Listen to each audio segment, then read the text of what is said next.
Now at 6, a temperature slide, a warm morning, then a deep plunge. Storm Team 4 breaking down your weekend. Plus,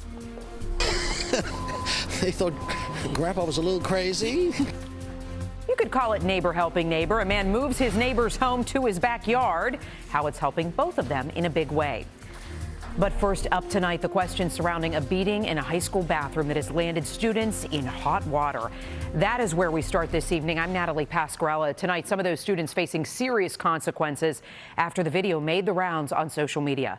The White Plains superintendent calls this video right here unacceptable. It shows that student on his knees in the bathroom of White Plains High getting repeatedly slapped, punched, and kicked.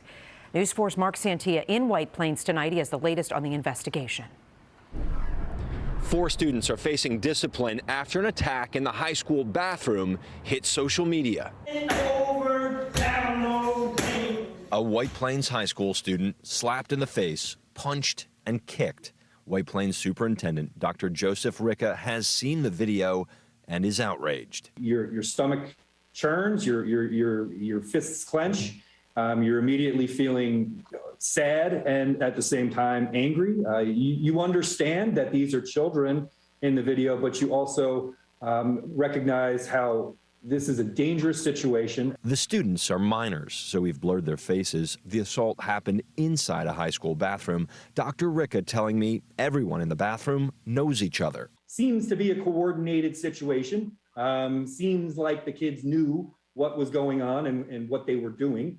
Certainly doesn't make it okay. The 3 students seen attacking another student are out of school pending disciplinary action. The consequences that are associated with it are severe and potentially life-changing, or at least the trajectory of your schooling. That includes the student holding the phone and recording. We need to reinforce to folks who are holding the camera that that's not okay.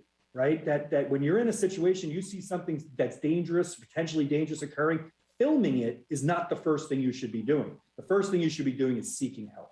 As for the student being hit and kicked, thankfully, everybody is all right. But I'll tell you who's not all right. The school community is not all right. We're not okay.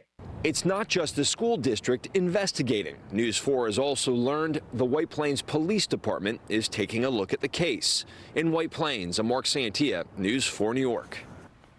All right, you're about to see some changes on the subways as part of a new safety plan to fix an old problem, homelessness underground. It's all because of a spike in crimes against riders. So starting next week, 30 joint response teams will connect with people who live underground. They'll connect them with mental health support and housing.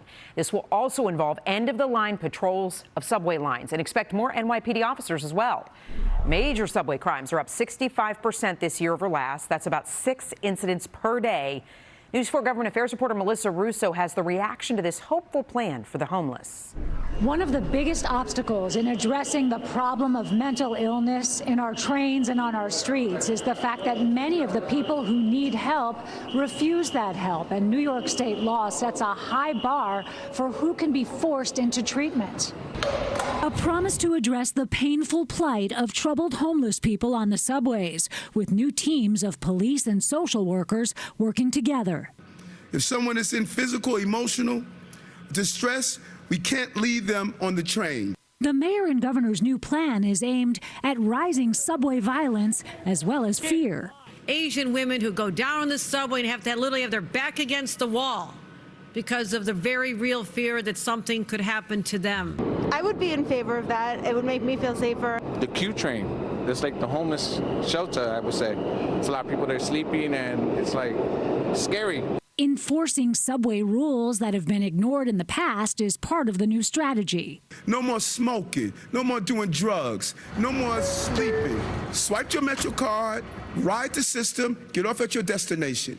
Mayor Adams insists it's not about arresting people. He says the homeless will be offered safe places to stay and more psychiatric beds. But what about those who refuse? Outreach teams can take them to a hospital, but under New York law, unless 2 doctors say they're a danger to themselves or others, they can't be forced to remain in treatment and are often released without really getting well. That's not how we treat God's children. Governor Hochul now looking to rewrite the state regulations to broaden the definition of dangerousness. For instance, might this man eating cigarette butts off the floor of a 6 train be dangerous to himself, even if he hasn't said he's about to hurt himself?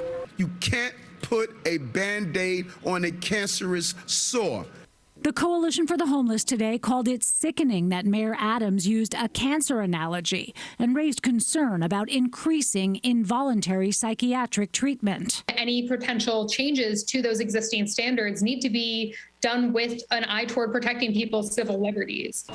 While changing the law could be difficult, changing just the guidance that defines dangerousness is something experts say the governor could do without a vote from the state legislature. Melissa Russo, News 4 New York. We are calling breaking news tonight on the Russia-Ukraine crisis. President Biden spoke just about an hour ago saying he is convinced that Russia is ready to invade Ukraine in the coming days. We're calling out Russia's plans loudly and repeatedly, not because we want a conflict, but because we're doing everything in our power to remove any reason that Russia may give to justify invading Ukraine and prevent them from moving. The president urged Moscow to de-escalate and to choose diplomacy over war. He also warned again of serious consequences, including crushing sanctions if Russian troops invade Ukraine. Now, NBC Nightly News is also following this breaking story. Andrea Mitchell covering the diplomatic scramble and Richard Engel covering the fears on the front lines. That's coming up right after our newscast at 6:30. A big temperature drop today between 7 a.m. and 10 a.m. here in the city. Look at this. We went from 59 degrees to 39 degrees. And it wasn't the cold so much as the strong winds overnight. Just take a look at some of the falling trees there, falling wires causing car fires, scaffolding collapsed. If you thought the wind danger was over, that's not exactly right. Storm Team 4's Janice Suff is here to time it out. Janice. Hi, Natalie. Yeah, today's storm is moving away, so the winds will be dying down tonight. But there's another storm, not as intense, coming tomorrow, but still might bring some gusts to 50 miles an hour across the tri-state. So another wind advisory goes in effect for Saturday afternoon for everybody. Let's track the winds.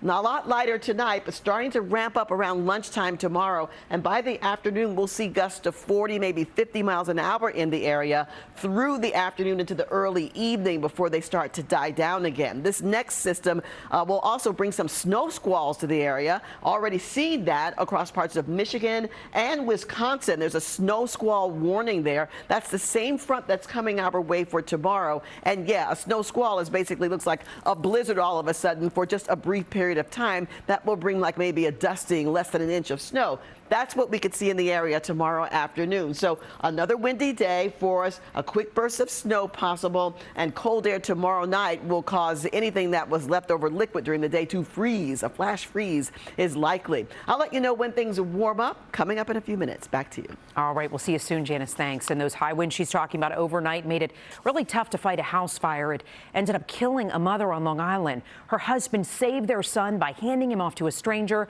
You can see just right here in this video the intense flames in East Setauket. News 4's Paisy Chang has the risky rescue. Firefighters arrived within minutes of the 911 call, but it was too late with gusty winds fueling the fire. Flames consuming every inch of this East Setauket home with 3 people trapped inside. I saw that the porch was ablaze. Neighbor Karina Schwartz called 911 just after midnight when she saw the flames. It's a sight she can't unsee or unhear.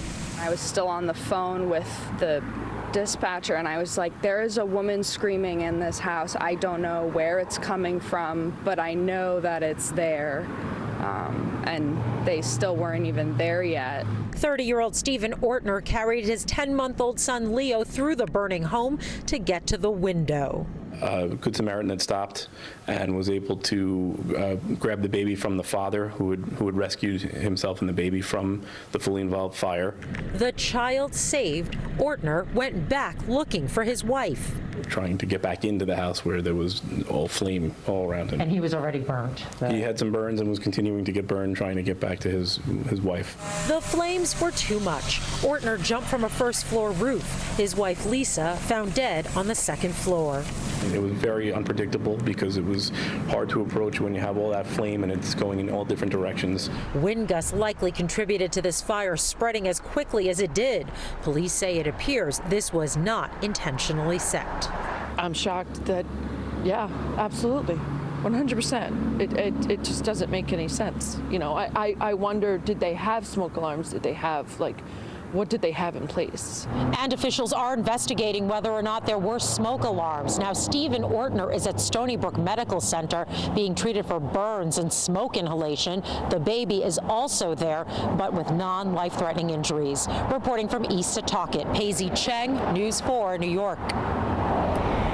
In Westchester, everybody's all right after a school bus crashed with another car this morning. Let's take a look. It happened right around 9:30 in the northbound lanes of the Hutchinson River Parkway in Mount Vernon.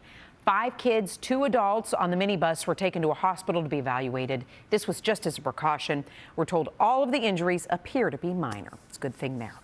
Still ahead, the popular grocery delivery service getting the cold shoulder from crooks. Plus, more than 200,000 letters going out in New Jersey. The reason? It might have you checking your house. Also, love thy neighbor's home. Connecticut man loved his neighbor's house so much, he moved it. The story you have to see to believe. Next.